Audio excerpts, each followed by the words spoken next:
Hello, I'm Good Luck.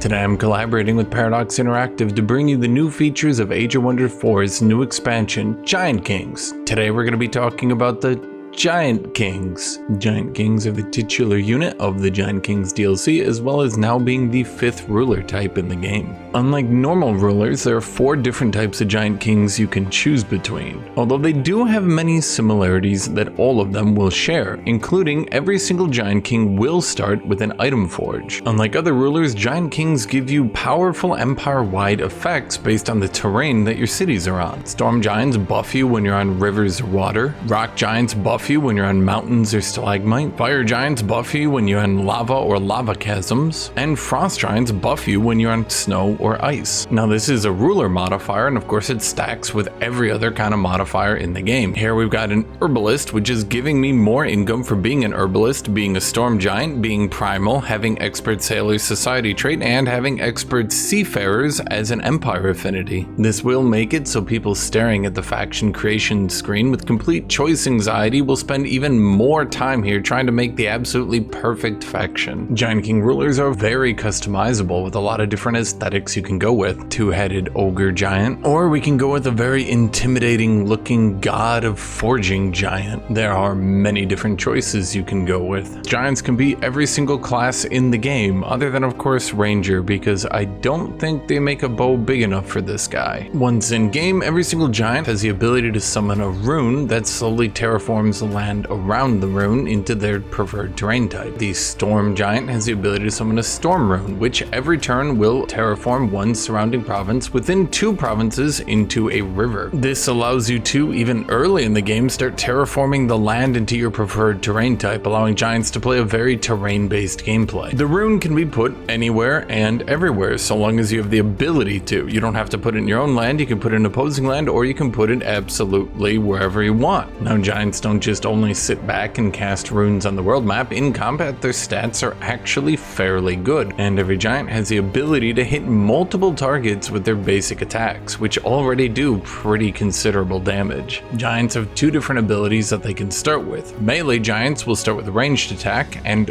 ranged giants will start with the ability to summon down a weapon. Either of these abilities can be improved through the giant's unique skill tree. All giants can choose to get their ranged attack. What your ranged attack will do changes based on what kind of giant you are. As a Storm Giant, I can choose to either have a single target nuke with a high chance to stun, or I can choose to have Chain Lightning that just hits everybody. For signature skills, giants get unique runes, such as the Reflecting Rune, which will reflect 20% of the damage sustained by melee attacks. And level 16, your signature skill will be a Grand Rune. These will give powerful army-wide effects, such as the Grand Brawn Rune, which will give your entire army 15% more damage on base attacks and a 90% chance to apply bleeding. Going back to the giant skill tree, the other unique aspect of giants is crafting. They love to craft. Their first point is Disenchanter. Disenchanting grants 35% more binding essence and fragments, allowing them to disenchant all the items they find in the campaign to craft the far superior giant items. As seen here, my Storm Giant can craft an item that he can give to anybody that gives every normal unit in that army 2 resistance. Quite powerful. You can use the runes of power to craft up some very powerful early game items, not using that many resources. Here, with only a Rune of Power's Storm, this hammer's damage goes from 14 all the way to 18 and gets a chance to electrify. If giants accrue lots of crafting resources throughout the game, they can spend more infusion points by putting skill points into their giant skills to craft the strongest items in the entire game.